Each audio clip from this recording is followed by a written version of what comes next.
एक अत्यंत गंभीर कष्ट उन्हें प्राप्त हुआ। कौन सा? कि नरसिंह जी जन्म के साथ ही गूंगे और बहरे पैदा हुए, अर्थात कुछ भी अपने मुख से बोल नहीं सकते थे और कुछ भी अपने कानों से सुन नहीं सकते थे। आप देखो कि यदि हमें 1-2 घंटे भी किसी कारणवश चुप रहना पड़े ना, तो कैसा एकदम उच्चारता हो, तो ये कितना बड़ा कष्ट है, कितना बड़ा कष्ट। और नरसिंह जी बाद में बहुत बड़े संत हुए।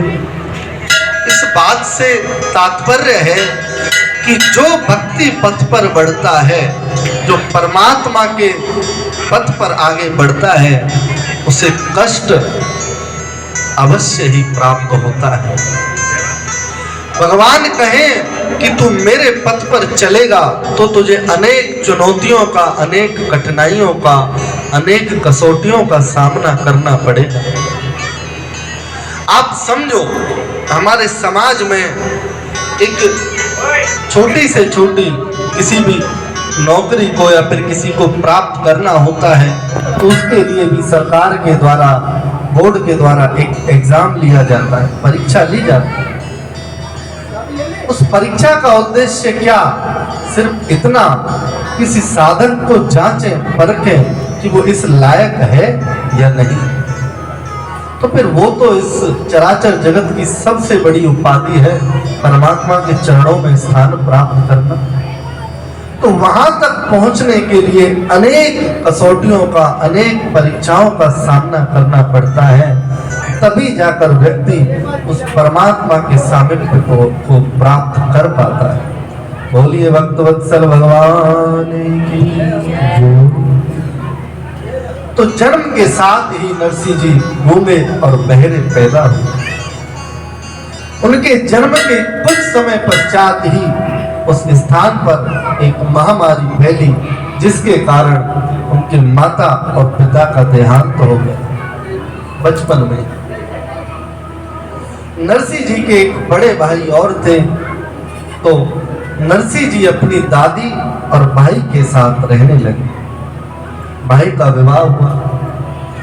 विवाह हुआ तो नरसिंह जी की जो भौजाई आई, भाभी जी आई, वो अत्यंत कर्कशा थी। कर्कशा अर्थात जो कठोर बोलने वाली हो, अथवा तो कठोर बोलने वाला, जो कभी भी किसी से प्रेम के 2 शब्द न बोल सके, वही है कर्कशा।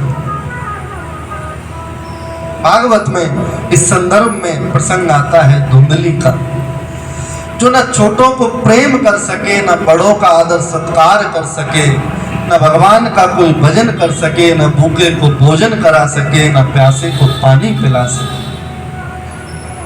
हर तरफ से उसमें अवगुण ही अवगुण भरे हो, उसे कहा गया कर्कशा अथवा तो धुंधली।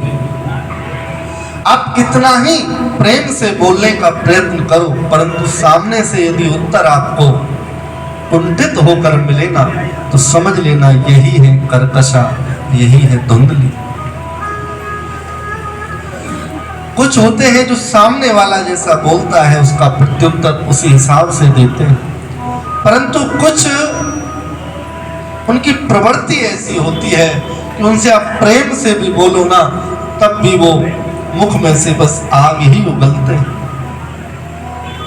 और आपने देखे भी होंगे कई कुछ ऐसे व्यक्ति होते हैं कि उनके पड़ोसी भी उनसे इतना परेशान हो जाते हैं कि घर को भी छोड़कर दूसरी जगह लेते हैं।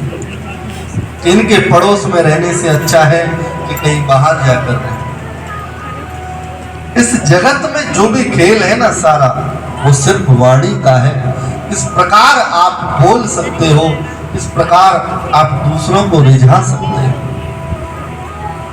एक घड़ी मन में कुछ दुर्विचार भी होना और मुख से अच्छी बातें करें तो सामने वाला बहुत प्रसन्न होता है। एक कहावत है हमारे यहाँ तो कि गुड़ ना दे तो गुड़ की सी बात तो करे, कि ना दे कुछ मीठा, कुछ अच्छा ना करे, परंतु कहे तो सही कि हाँ तेरे लिए अच्छा होगा। तो वाणी का अत्यंत महत्व है। तो नरसिंह जी की जो भाभी आई, भौजाई आई, मारवाड़ी में क्या कहते हैं भाभी को? ભાભીસા भाभीसा।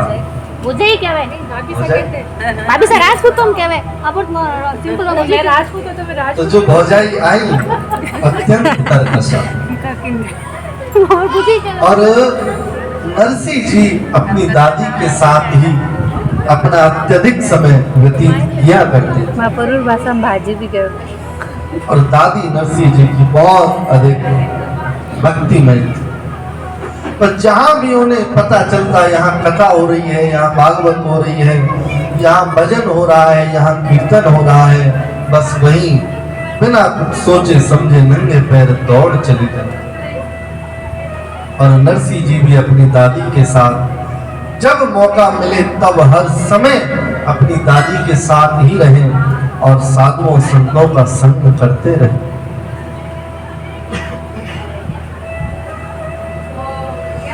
परंतु दादी एक दिन सोचने लगी कि मैं तो बूढ़ी हो गई, पता नहीं मेरी कब मृत्यु आ जाए। परमात्मा से विनती करने लगी, हे प्रभु ऐसा चमत्कार करो कि मेरे इस धरती से जाने से पूर्व ही मेरा नरसिंह बोलने लगे, सुनने लगे। प्रभु कुछ ऐसी कृपा हो जाए तो अत्यंत अत्यंत आपका धन्यवाद होगा। तो शिवरात्रि का समय था, दादी को लगा, नरसिंह जी की दादी को लगा कि शिवरात्रि है, बहुत अधिक संख्या में भक्तजन, मेरी कब मृत्यु आ जाए। परमात्मा से विनती करने लगी, हे प्रभु ऐसा चमत्कार करो कि मेरे इस धरती से जाने से पूर्व ही मेरा नरसिंह बोलने लगे, सुनने लगे। प्रभु कुछ ऐसी कृपा हो जाए तो अत्यंत अत्यंत आपका धन्यवाद होगा।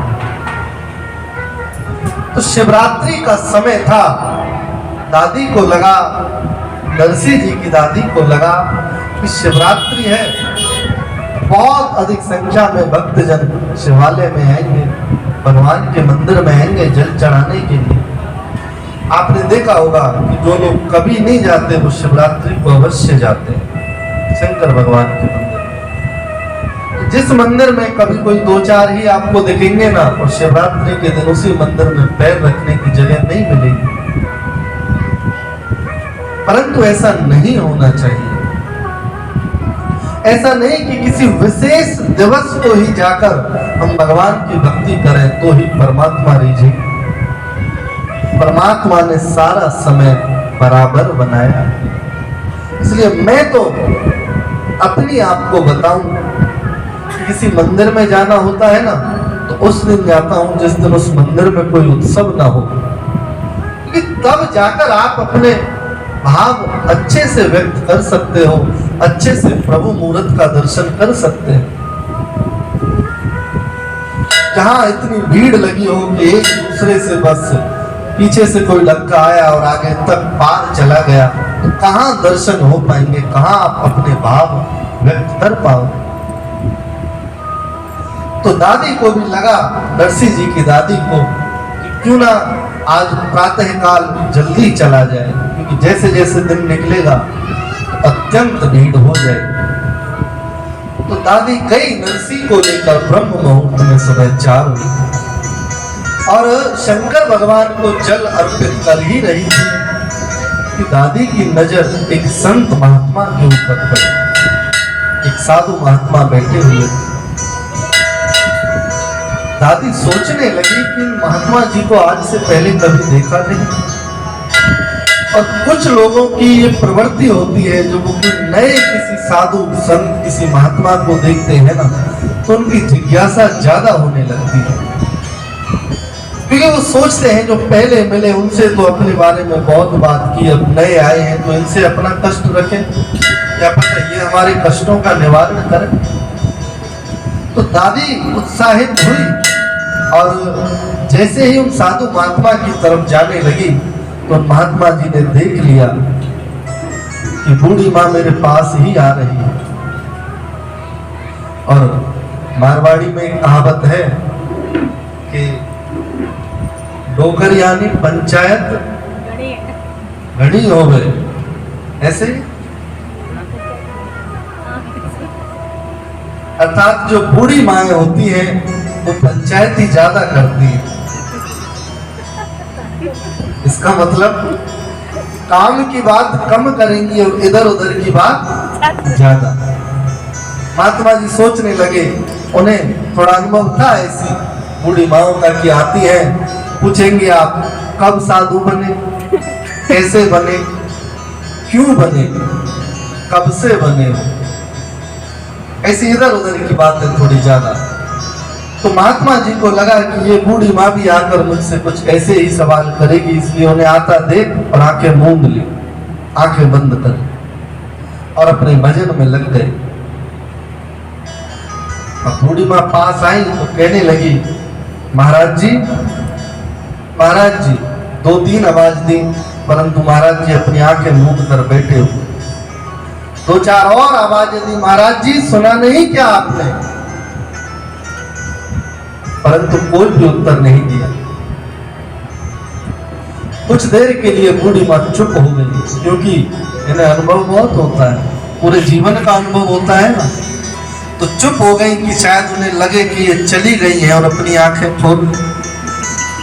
तो बूढ़ी माँ कुछ देर के लिए चुप हुई तो महाराज जी धीरे धीरे से अपनी आंखें खोलकर देखने लगे कि माँ है या चली गई। और माँ ने तुरंत पकड़ लिया, महाराज जी देखो आप भजन तो कुछ कर नहीं रहे हो, अभी देख रहे हो आप मैं गई हूँ या नहीं, परंतु मैं यही हूँ, नहीं जाऊंगी जब तक आप मेरी बात सुनोगे नहीं। फिर आवाज लगाने लगी, बाप जी सुनो, महाराज जी सुनो, संत जी सुनो। अब महाराज जी भजन कर रहे थे तो उसमें विघ्न भी डलने लगा, तो जल्ला कर पड़े, ठीक है माँ तू बता तेरा क्या काम है, क्योंकि मुझे पता है जब तक मैं तुझसे बात करूंगा नहीं तू यहाँ से जाएगी नहीं, बता क्या बात है, क्या काम है। माँ कहने लगी, बाप जी मेरा एक पोता है, उसके जीवन में बहुत अधिक कष्ट हैं, आप उसके कष्टों का निवारण करो। महाराज ने कहा, बता माँ कहाँ है तेरा पोता, इधर ला। सामने किया तो महाराज जी ने उसे अपने गोद में बिठाया और उसके सर पर जैसे ही हाथ फेरा तो कहने लगे, माँ तेरा ये पोता एक दिन भगवान का बहुत बड़ा भक्त बनेगा, बहुत बड़ा भक्त बनेगा। बोलिए भक्तवत्सल भगवान। अब बूढ़ी माँ कहने लगी, अरे बाप जी कैसी बात करते हैं, मुंह से बोल नहीं सकता, कानों से सुन नहीं सकता, तो भक्ति के टांगों से करेगा, कैसे करेगा, क्योंकि भजन ये सुन नहीं सकता, प्रवचन सुन नहीं सकता, भगवान का गुणगान अपने मुख से कर नहीं सकता, कैसे भक्ति करेगा। बोले बाप जी ये जन्म से गूंगा और बहरा है, इसके ऊपर कृपा करो और इसकी वाणी और श्रवण शक्ति को इसे लौटाओ। तो महाराज जी नरसी के कान नहीं सकता तो भक्ति के टांगों से करेगा, कैसे करेगा, क्योंकि भजन ये सुन नहीं सकता, प्रवचन सुन नहीं सकता, भगवान का गुणगान अपने मुख से कर नहीं सकता, कैसे भक्ति करेगा। बोले बाप जी ये जन्म से गूंगा और बहरा है, इसके ऊपर कृपा करो और इसकी वाणी और श्रवण शक्ति को इसे लौटाओ। तो महाराज जी नरसी के कान में धीरे से कहने लगे, बोलो राधे कृष्ण। नरसी चुप रहा, फिर कहा बोलो राधे कृष्णा, फिर चुप रहा और एक बार फिर कहा तेज आवाज में, बोलो राधे कृष्णा। जैसे ही कहा तो नरसी के मुख से आवाज निकल गई, जय श्री राधे, जय श्री कृष्णा, जय श्री राधे, जय श्री कृष्ण। बूढ़ी माँ अत्यंत प्रसन्न हुई, अत्यंत प्रसन्न हुई, कहने लगी बाप जी आपने मेरे जीवन की सारी विपत्तियों को समाप्त कर दिया, सारे कष्टों का हरण कर लिया, मैं आपको क्या दूं। बोली मेरा बड़ा बेटा अफसर है, आप चलो, आपको पूरा गांव घुमाऊंगी, आपको अच्छा अच्छा भोजन कराऊंगी, आपको दक्षिणा दूंगी। महाराज जी ने कहा माई मैं किसी के घर भोजन करने जाता नहीं, मैं तो साधु महात्मा हूँ, जिस स्थान पर बैठ गया वहां बैठ गया, तेरा पता नहीं कब इस स्थान से उठूंगा, मुझे स्वयं को नहीं पता, मैं तो भक्ति में रमता हूँ।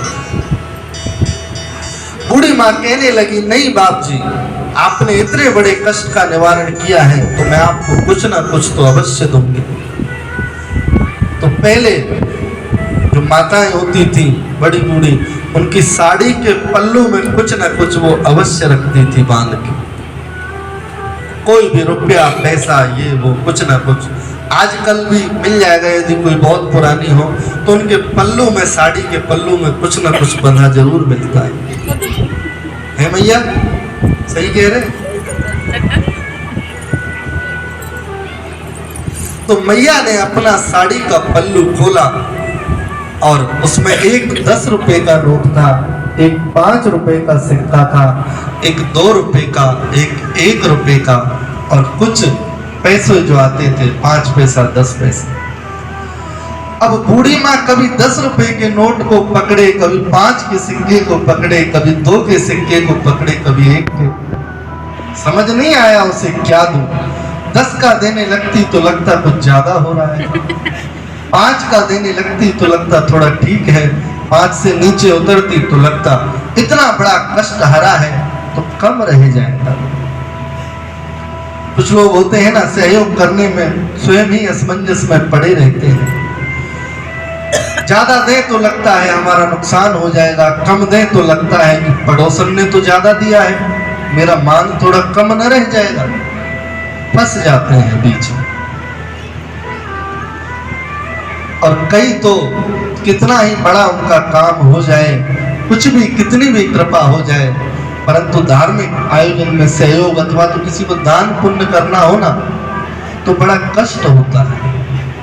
एक दृष्टांत मैं कथाओं में सुनाता हूँ कि एक बहुत बड़े सेठ जी थे, उन्होंने कुछ भगवान से प्रार्थना की कि हे प्रभु मेरी ये प्रार्थना पूरी हो जाए तो मैं आपके मंदिर में 1 रुपया चढ़ाऊं।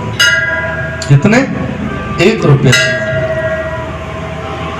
भगवान ने कृपा की, उनका वो कार्य पूर्ण हुआ। अब उनका मन न हो कि 1 भी रुपया वो चढ़ाए, दिल टूटे उनका 1 रुपया देने। पत्नी कहने लगी आपने मन्नत मांगी थी, भगवान ने कृपा की तो आप 1 रुपया चढ़ाओ। कहने लगा काम तो हो ही गया है, भगवान पैसों का करेंगे ही क्या, हमारी जेब से कम हो जाएगा, भगवान क्या करेंगे पैसों। पत्नी ने काफी जोर दिया तो कहा पति ने ठीक है देवी आप इतनी जिद करती हो तो मैं जाता हूँ 1 रुपया चढ़ा के आता हूँ। तो गए मंदिर में और 1 का सिक्का अपनी हथेली में रख के ले गए मुट्ठी बंद करके। मंदिर बहुत बड़ा था, उसमें बहुत अधिक भीड़ थी और गर्मियों का समय था।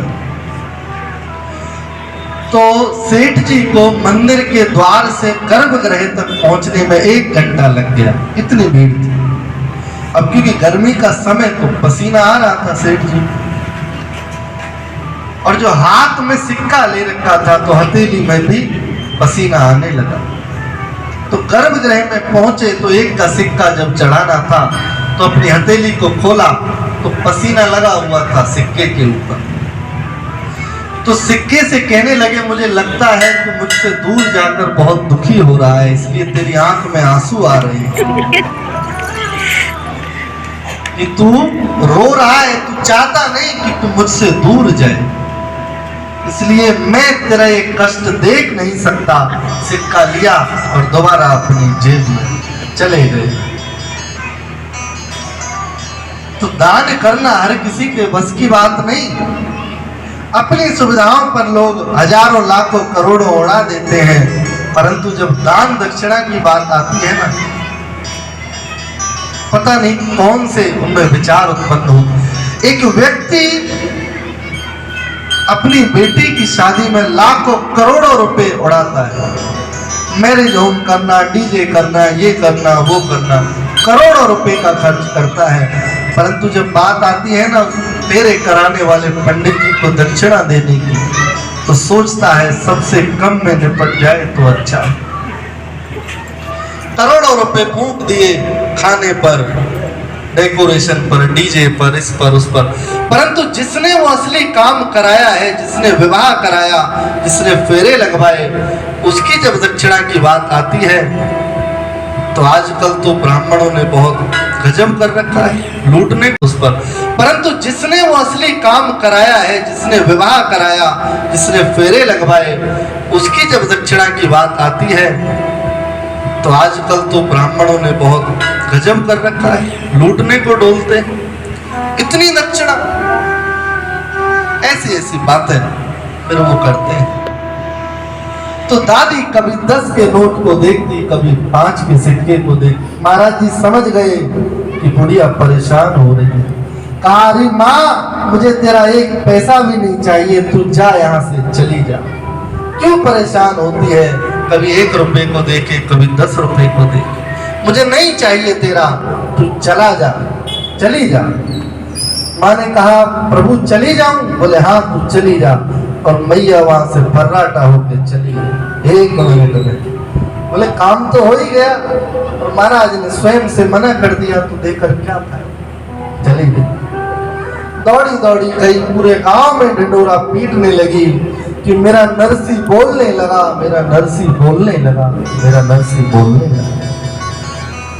जाकर गई और नरसी के बड़े भाई की जो पत्नी थी उसको बताया कि बहू, आज बाबा ने चमत्कार कर दिया, मेरा नरसी बोलने लगा है। क्योंकि वो कर्कशा थी, वो धुंधली थी, इसलिए बात को टालने लगी। कहाँ कोई बोल सकता है? तो जन्म से गूंगा बहरा हूं, वो कैसे बोल सुन सकता है? बात को टाल दिया, अपने कामों में लग गई। तो दादी माँ ने नरसी को बुलाया और कहा कि नरसी बेटा, बोल के देखा अपनी भौजाई को, अपनी भाभी को। तो नरसी के मुख से एक ही शब्द निकला, जय श्री राधे, जय श्री कृष्णा, जय श्री राधे, जय श्री कृष्ण। भाभी सुनकर तो दंग रह गई, परंतु पूछने लगी, ये राधे कौन, कृष्णा कौन? अब जब साधु संतों का संग करे, भागवत कथा सुने, पाठ पूजा करे, किसी की बात माने सुने, तो पता होना कि राधे कौन और कृष्णा कौन। जो सिर्फ और सिर्फ इस माया जाल में ही लगे रहे, इधर उधर की बातों में ही लगे रहे, वो क्या जाने कौन राधे कौन कृष्णा।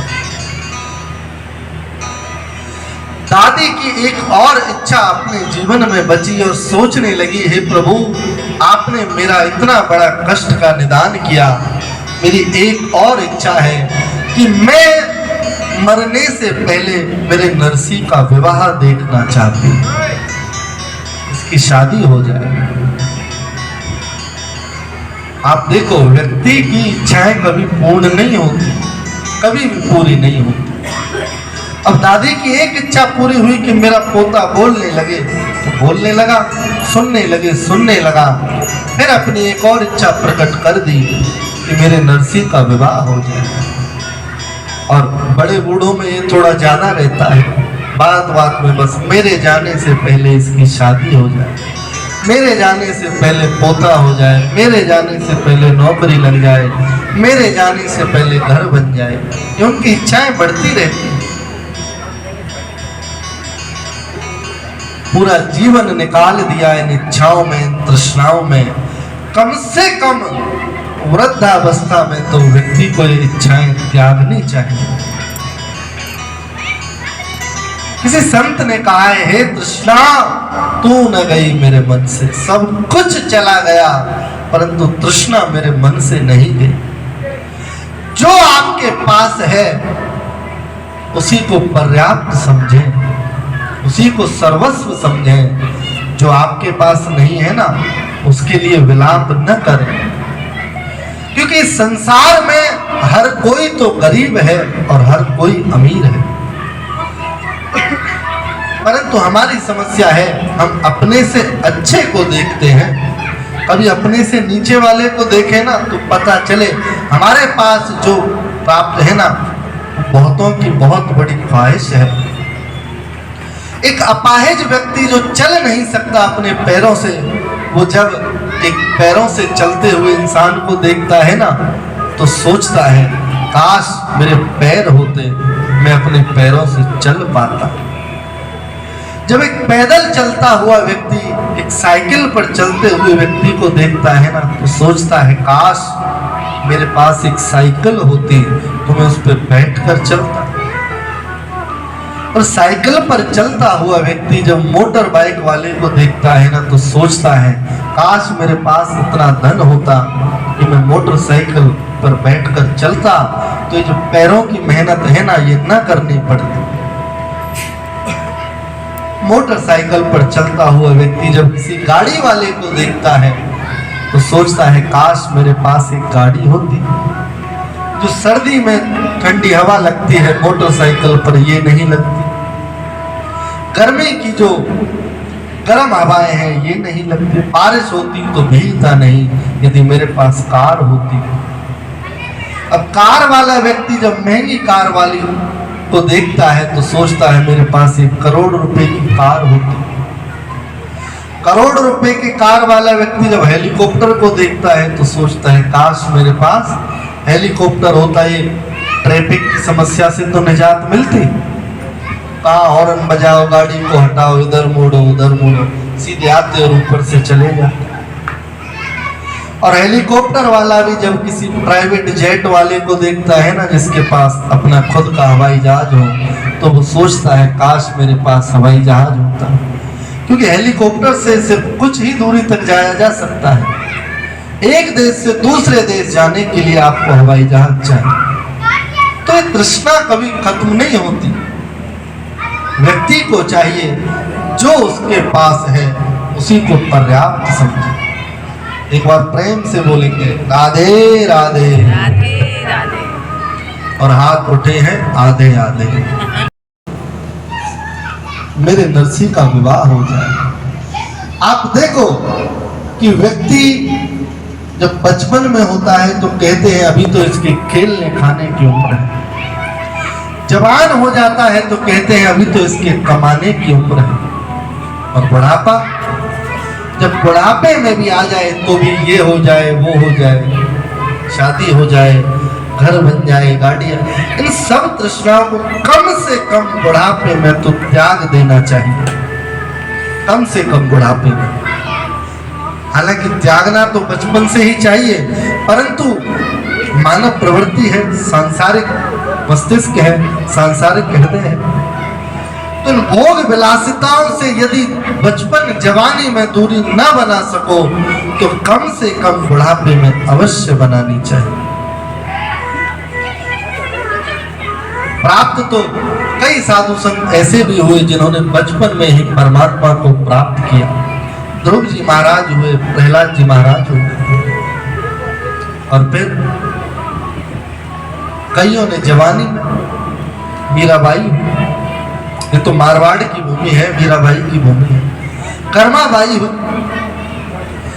उनके पिताजी पूरे जीवन भर भगवान को भोग लगाते रहे, परंतु जब कर्माबाई ने भोग लगाया तो परमात्मा को विवश होना पड़ा, इस धरती पर आकर उनके भोग को स्वीकार करना पड़ा।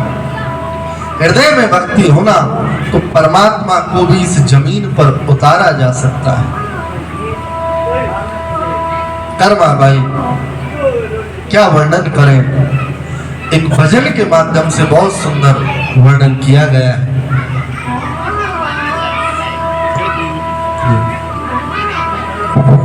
थाली भर के नायर खींच लो, ऊपर घी की बाट की,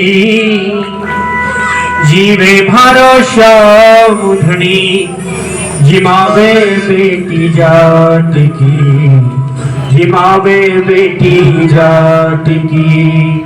थारी भर के लायर खींच लो, ऊपर घी की बाट की, जीवे भरोसा उधड़ी, जिमावे बेटी जाट की, जिमावे बेटी जाट की।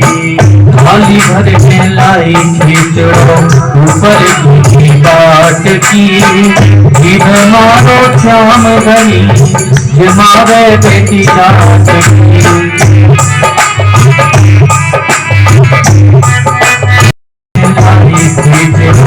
ऊपर की बात की, हमारा श्याम धनी मावे बेटी साथ की, मावे बेटी साथ की। थाली भर के लाई खींचो ऊपर की बात की, मारो श्याम धनी मावे बेटी साथ की, मावे बेटी साथ की।